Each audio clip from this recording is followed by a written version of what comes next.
Assalomu alaykum hammaga. Sizlar bilan Sherzodbek. Xudo xolasa mana aka-ukalarimiz hamma har xil viloyatdan. Asosiysi safarimiz juda ham qizg'in tarzda ketyapti. Chunki har bir aka-ukamiz mana shu har xil Yevropa davlatlarini ko'rib o'tishyapti. Bolgariyadan Ruminiyadan Avstriya va mana nasibsa Chexiya davlatiga kirib keldik. Xudo xolasa endi bizni Polsha, ya'ni Varshava shahri kutyapti. Inshaalloh oxirgi manzilimiz Litva bo'ladi. Litvada har bir aka-ukamiz ishga joylashadi va birinchi 2 yillik ID kartalarini topshirishni amalga oshirishadi. Hammamizni mushkulimiz Allohim yengil qilsin.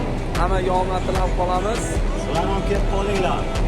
Inshaalloh muammolarni sinab kelinglar. Servislar Xudo xohlasa. Obaramiz. Charchamanglar. O'zim ham xursand bo'lib ketyapman, chunki bu bir 10 dan oshiq insonni, 10 ga yaqin insonni mushkulini oson qilish oson emas, chunki har bir narsa Allohning izni bilan harakat qilasiz. Har bir harakatingizga qarab, Xudo xolasa natijalarni ko'rib boraverasiz. Har qanday ishdan bo'lishidan qat'iy nazar.